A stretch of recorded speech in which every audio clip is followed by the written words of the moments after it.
नमस्कार. जय महाराष्ट्र. मी महेश हजारे, संस्थापक अध्यक्ष रोखोक प्रहार कामगार संघटना. आता 17 एप्रिल रोजी संसदेमध्ये नारी शक्ती वंदन विधेयक, ज्याला महिलांना 33% आरक्षण दिलं जाणार होतं, ते विधेयक नामंजूर झालं आणि त्यावरती संपूर्ण देशभरामध्ये विरोधकांना त्या ठिकाणी विलन ठरवण्यात आलं. खरं तर वस्तुस्थिती या ठिकाणी आपण पाहिली पाहिजे की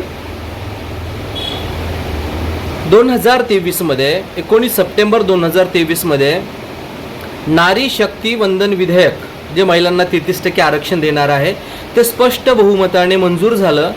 कुठल्याही विरोधकांनी त्यांना विरोध करण्याचा केलाच नाही आहे. म्हणजे कुठे धाडस दाखवलं म्हणता येणार नाही किंवा त्याला विरोध केला नाही. सर्व विरोधकांनी त्यांना एक संमती दिली की तुम्ही महिलांना 33% आरक्षण देताय, त्यामध्ये आमचं तुम्हाला संपूर्ण पाठिंबा आहे आणि हे विधेयक 2023मध्ये स्पष्ट बहुमताने मंजूर झालं. आता मला प्रश्न पडतोय की एकदा हे बिल विधेयक ज्यावेळेस मंजूर झालं 2023मध्ये, ते पुन्हा 2026मध्ये नामंजूर होण्यासाठी ते विधेयक संसदेमध्ये मांडलं का, कशासाठी? तर याही गोष्टी आपल्याला अगोदर समजून घ्याव्या लागतील की 2023मध्ये ज्यावेळेस हे विधेयक संसदेमध्ये मांडलं आणि ते मंजूर करून घेतलं, त्यावेळेस काही अटी त्या ठिकाणी ठेवण्यात आलेल्या होत्या. त्या अटी अशा होत्या की हे 33% आरक्षण 2026पासून लागू होईल. म्हणजे काय की त्यामध्ये आपल्याला सुरुवातीला जनगणना करावी लागेल आणि त्याच्यानंतर मतदारसंघ पुनर्रचना करावी लागेल. म्हणजे ज्यावेळेस जनगणना होईल, मतदारसंघ पुनर्रचना होईल, त्याच्यानंतर हे 33% महिला रिझर्वेशन त्या ठिकाणी लागू करण्यात येईल. आणि मग हे रिझर्वेशन 33% महिलांचं जे रिझर्वेशन लागू करण्यासाठी आत्ता ते ज्यावेळेस समोर हा चर्चेचा विषय आणला, खरं तर हे आणण्याची गरज नाही. अनेक लोकांचं असं म्हणणं आहे की ते विधेयक नामंजूर झालं. तर भावांनो, मला आपल्याला एवढं सांगायचं आहे की 2023मध्ये हे विधेयक मंजूर झालेलं आहे. हे विधेयक अजून आहे, फक्त ते लागू व्हायचं आहे. आता हे लागू का होत नाही यासुद्धा गोष्टी मी आपल्याला सांगणार आहे. कारण हे विधेयक 2026मध्ये मांडत असताना सरकारनं त्याच्यामध्ये अजून एक जी भूमिका मांडली की मतदारसंघ पुनर्रचना. आणि मग मतदारसंघ पुनर्रचना करत असताना त्यांनी काही गोष्टीच्या अशा अटी टाकल्या की एकतर हे 2011च्या जनगणनेनुसार होईल. म्हणजे 2026मध्ये ज्यावेळेस ही जनगणना होणार होती, त्याच्या आधारावरती हे 33% रिझर्वेशन जे आहे ते लागू होणार होतं. परंतु सरकार म्हणते की 2011च्या जनगणनेनुसार हे लागू होईल. दुसरी महत्त्वाची अट आहे की ज्या राज्याची लोकसंख्या वाढलेली आहे, त्या राज्याच्या लोकसंख्येनुसार त्या ठिकाणी मतदारसंघाची पुनर्रचना होईल. म्हणजे मतदारसंघ त्या ठिकाणी वाढवले जातील. आता मुळात हा माझा मुद्दा आहे. लक्षात घ्या की माझ्या महिला भगिनींना आरक्षण 33% द्यायचं आहे, परंतु सध्याच्या 543 खासदारामधनं हे आरक्षण द्यायचं नाही आहे. म्हणजे प्रत्येक राजकीय लोकांनी स्वतःची खुर्ची ही कोणीच सोडायला तयार नाही आहे. त्याच्यासाठी सरकार म्हणते की आम्ही 850 मतदारसंघ पूर्ण टोटल निर्माण करणार आहोत. म्हणजे 543 जे सध्याचे खासदार आहेत त्यांचा जो काही खर्च आहे तो खर्च पहिल्याच आवाक्याच्या बाहेर आहे. त्याच्यामध्ये आजी माजी खासदार असतील, त्याच्यानंतर पुन्हा हे वाढणारे 307च्या जवळपासचे जे एक्स्ट्राचे खासदार आहेत, त्यांचा जो काही आर्थिक भूर्दंड सर्वसामान्यांच्या उरावरती बसणार आहे, तो खर्च सरकार म्हणतं आहे की आम्ही करायला तयार आहोत, परंतु 33% आरक्षण आम्ही 543 खासदारामधून देणार नाही आहोत. तर त्याच्यासाठी आम्ही 850 हा आकडा त्या ठिकाणी मतदार पुनर्रचनेच्या माध्यमातून निर्माण करू आणि त्याच्यामधनं महिलांना आम्ही ते आरक्षण देऊ. पहिलं तर हे बिल ज्यावेळेस संसदेमध्ये मांडल्याच्या नंतर विरोधकांचा त्या ठिकाणी भूमिका एकच होती की 33% महिला आरक्षणाला आमचा विरोध नाही, परंतु हे आरक्षण तुम्ही 543 खासदारामधनंच द्या. त्याच्यासाठी नवीन 850 मतदारसंघ निर्माण करण्याची गरज नाही आहे. म्हणजे पहिली गोष्ट लक्षात ठेवा की हा विरोध 33% महिला आरक्षणासाठी नसून हा विरोध फक्त मतदारसंघ पुनर्रचनेमध्ये ज्या पद्धतीचे 850 मतदारसंघ निर्माण केले जात आहेत, त्या 850 मतदारसंघाच्या पुनर्रचनेसाठीचा हा विरोध आहे. बरं, त्याच्यामध्ये पण अजून केंद्र सरकार त्याच्यामध्ये म्हणतं आहे की लोकसंख्येनुसार, म्हणजे लक्षात घ्या, तुम्ही जर बघाल की काही राज्य, आता प्रामुख्यानं आपण कुठल्याही राज्याला टार्गेट करू नये किंवा त्यांना आपण एक त्यांच्या बाजूने बोलू नये, परंतु असे काही राज्य या देशामध्ये आहेत की त्यांनी आपल्या शिक्षणावरती, आपल्या आरोग्यावरती आणि आपल्या कुटुंब नियोजनावरती भर दिलेला आहे आणि म्हणून त्या राज्याची जी लोकसंख्या आहे ती बॅलन्सिंग आहे, म्हणजे फार त्या ठिकाणी वाढलेली नाही आहे. परंतु काही राज्याचा जर आपण विचार केला, जसं की उत्तर प्रदेश असेल, बिहार असेल, या राज्यामध्ये प्रचंड प्रमाणामध्ये लोकसंख्या वाढलेली आहे. म्हणजे पूर्वीच अगोदरच त्या ठिकाणी जर आपण उत्तर प्रदेशमध्ये पाहाल तर 80च्या जवळपास त्या ठिकाणी खासदार आहेत. उद्या जर भविष्यामध्ये वाढायला त्या ठिकाणी गेले तर प्रचंड त्या ठिकाणी ती लोकसंख्या मतदारसंघाची वाढणार आहे लोकसंख्येच्या हिशोबानं. म्हणजे या ठिकाणी जर आपण विचार केला की ज्या राज्याने अगोदरच भरमसाठ लोकसंख्या वाढवलेली आहे त्यांचा त्या ठिकाणी खासदारकीचा टक्का हा अधिक प्रमाणामध्ये असणार आहे आणि ज्यांनी बॅलन्सिंग लोकसंख्या ठेवलेली आहे त्यांचा खासदाराचा टक्का हा लिमिटेड असणार आहे. म्हणजे भविष्यामध्ये त्या ठिकाणी ज्या लोकांची लोकसंख्या वाढली आहे त्या ठिकाणच्या राज्याचा हा दबदबा त्या ठिकाणी प्रचंड प्रमाणामध्ये राहणार आहे. म्हणून या ठिकाणी विरोध करण्याचा जो काही विरोधकांनी प्रश्न निर्माण केलेला आहे की 33% आमचा विरोध नाही आहे, परंतु हे 33% आरक्षण तुम्ही 543 खासदारामधनं द्या, त्याच्यासाठी 850 खासदार तुम्हाला निर्माण करायची गरज नाही आहे, त्याच्यासाठी अतिरिक्त या देशावरती बोजा पडणार आहे. म्हणजे तुमचे खासदार वाढले त्याच्यानंतर आमदारही वाढणार आहेत. पहिलेच आजी खासदारांचा जो काही खर्च आहे तो प्रचंड आहे. एक खासदार जरी प्रामाणिक असेल तर त्याच्या मतदारसंघामध्ये तो विकास करू शकतो, त्याच्यासाठी त्यांची वेगळी तुकडे करण्याची आवश्यकता नाही आहे. कारण तुम्ही जर पाहत असाल तर अगोदरच एका जिल्ह्यामध्ये जवळजवळ 5, 6, 7 असे आमदार असतात, एक खासदार असतो, त्याच्यानंतर जिल्हा परिषद आहे, पंचायत समिती असेल, महानगरपालिका वेगळ्या, नगर परिषद वेगळ्या. म्हणजे हे प्रचंड स्टेप बाय स्टेप असतानासुद्धा पुन्हा लोकसंख्येच्या आधारावरती मतदारसंघ पुनर्रचनेच्या नावाखाली ती प्रचंड मोठ्या प्रमाणामध्ये एवढी संख्या वाढवण्याची खरंच त्या ठिकाणी गरज नाही आहे. आपण जर विचार केला उत्तर भारतामध्ये जर आपण पाहिलं असेल की त्या ठिकाणी जवळजवळ आता सध्याच्या परिस्थितीला जर पाहिलं तर 195 त्या ठिकाणी मतदारसंघ आहेत. जर हे बिल जर पास झालं असतं तर त्या ठिकाणी 395पर्यंत हा आकडा गेला असता. लक्षात घ्या, 395पर्यंत उत्तर भारतामध्ये, ज्याच्यामध्ये UP येतं, बिहार येतं. म्हणजे जवळजवळ 50% खासदार हे फक्त तुम्हाला उत्तर भारतामधनंच येतील आणि दक्षिण भारतामध्ये पाहिलं आपण तर त्या ठिकाणी भारतीय जनता पार्टीचं जास्त अस्तित्व नाही आहे. त्या ठिकाणी 129 आता मतदारसंघ आहेत. जर हे 850 झाले तर वाढून किती 168पर्यंत हा आकडा जाणार आहे. म्हणजे स्पष्ट बहुमत या ठिकाणी उत्तर भारताला आहे, अधिक त्या ठिकाणी वर्चस्व निर्माण होईल आणि हे वर्चस्व निर्माण झाल्याच्या नंतर राज्यामध्ये पुन्हा द्वेष निर्माण होईल आणि वाढणारा अवाढव्य खर्च तर हा वेगळा आहेच.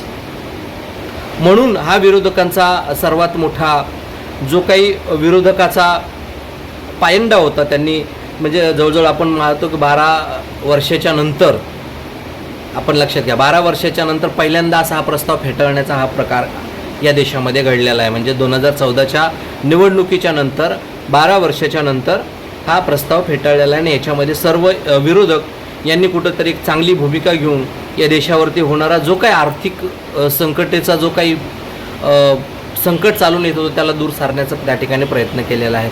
परंतु खरं जर आपण याच्यामध्ये पाहिलं की हे विधेयक पास होण्यासाठी मुळात महिला, जे आपण म्हणणार आहोत की नारी शक्ती वंदन विधेयक, ज्याच्यामध्ये 33% महिलांना रिझर्वेशन दिलेलं आहे, सरकारचा हा एक कुठेतरी चांगल्या पद्धतीचा एक अजेंडा होता की ह्या नारी शक्ती वंदन विधेयकाच्या माध्यमामधनं आपण मतदारसंघ पुनर्रचनेचा पण त्या ठिकाणी विधेयक मंजूर करून घेऊ. म्हणजे हे कुणी विरोध करणार नाही, विरोध केला तरी नारी शक्तीचा अपमान होईल किंवा 33% रिझर्वेशनला विरोधकांनी कुठंतरी खोडा घातला अशा पद्धतीचं एक त्या ठिकाणी चित्र निर्माण होईल.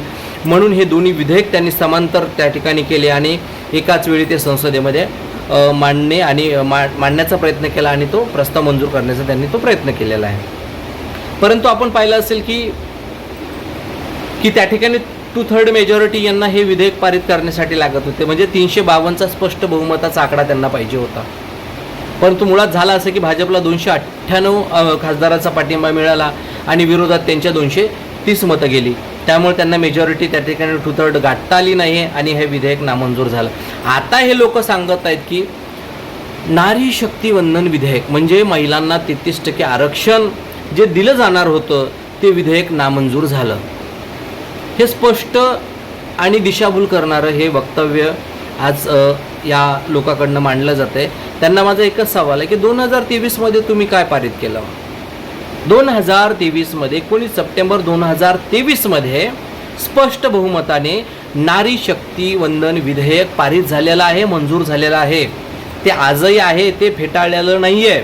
फेटाळलं काय तर डिलिमिटेशन्स, मतदारसंघ पुनर्रचनेचा जो काही त्या ठिकाणी तुम्ही विधेयक मांडलं त्याला विरोध झालेला आहे, ते फेटाळलेलं आहे. तुमचं नारी शक्ती वंदन विधेयक त्या ठिकाणी फेटाळलेलं नाही आहे. म्हणून प्रत्येक मतदारसंघाने नागरिकांनी जागरूक राहिलं पाहिजे की ज्या पद्धतीनं आपली दिशाभूल केली जाते, आपल्या डोक्यामध्ये एक केमिकल लोचा तयार केला जातो, तो अगोदर आपण समजून घेतला पाहिजे की या ठिकाणी जर तुम्हाला आरक्षण द्यायचंच असेल तर 543 खासदारामधूनच द्या. त्याच्यासाठी पुन्हा लोकसभेच्या जागा वाढवू नका. ही भूमिका प्रत्येक भारतीयांच्या मनामध्ये असली पाहिजे. विनाकारणचा खर्च तुम्ही करणार, आज एक खासदार जरी त्या ठिकाणी तुम्ही जर निर्माण केला तर जवळजवळ त्याचा महिन्याचा खर्च, वैयक्तिक खर्च, पगारापासून, त्याच्या भत्त्यापासून, ट्रॅव्हलिंगपासून, त्याच्या फोन बिलापासून, त्याच्या नाश्त्यापासून, त्याच्या खाण्यापिण्यापासून तर त्याच्या झोपण्यापर्यंत जवळपास एका खासदाराच्या मागं 5 लाख रुपये तरी खर्च होतोय. जर तुम्ही 307 खासदार जर निर्माण करत असाल तर हा आकडा फक्त त्यांच्या खर्चाचा एवढा जाईल. त्याच्यानंतर विकास निधीच्या खाली मग काय घोटाळे होतील तो वेगळाच भाग आहे, तो काय सांगायचा विषय नाही आहे. म्हणजे हा भ्रष्टाचार प्रचंड मोठ्या प्रमाणामध्ये होणार आहे. बरं, आरक्षण बी त्या ठिकाणी 33% दिलं. आज जवळजवळ 17% आरक्षण आहे संसदेमध्ये, त्या ठिकाणी महिला खासदार असतील. त्याच्यामध्ये किती सर्वसामान्यांच्या महिला त्या ठिकाणी खासदार म्हणून आहेत. अरे जास्तीत जास्त तर तुम्ही त्या ठिकाणी पिक्चरमधल्या नट्याच त्या ठिकाणी कोंबलेल्या आहेत. राज्यसभेवर पिक्चरमधल्या नट्या, आताही लोकसभेमध्ये पिक्चरमधल्या हिरोईन त्या ठिकाणी दिलेले आहेत. ज्यांना शून्य नॉलेज नाही आहे राजकारणामधलं, समाजकारणामधलं, अशा महिलांना तुम्ही त्या ठिकाणी प्राधान्य देताय. परंतु सर्वसामान्य, सुशिक्षित, वेल एज्युकेटेड महिलांना तुम्ही नाकारताय. सामाजिक क्षेत्रामध्ये ज्यांचं काम अतिशय चांगलं आहे त्या महिलांना तुम्ही नाकारताय आणि पिक्चरमध्ये आपल्या अभिनयाच्या माध्यमामधनं दिशाहीन मार्गदर्शन करणाऱ्या, दिशाहीन चित्र निर्माण करणाऱ्या अशा महिलांना तुम्ही प्राधान्य देताय. उद्या भविष्यामध्ये 33% आरक्षण तुम्ही 850मधून जरी दिलं तरी तुमच्यामध्ये जास्तीत जास्त महिला ह्या तुमच्या राजकीय लोकांच्या असतील, फिल्म इंडस्ट्रीमधल्या असतील, त्याच्यानंतर कॉर्पोरेट सेक्टरमधले असतील, उद्योजक क्षेत्रामधले असतील. सर्वसामान्याला याचा लाभ कुठेही भेटणार नाही आहे.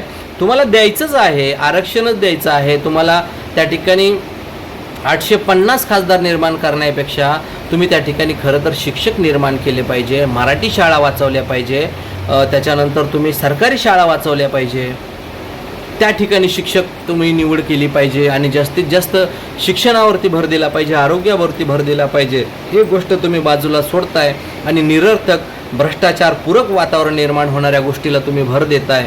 म्हणून स्पष्ट या ठिकाणी सरकारला माझा विरोधच असणार आहे की तुमची घेतलेली जी भूमिका आहे डिलिमिटेशन्सची ती साफ चुकीची आहे.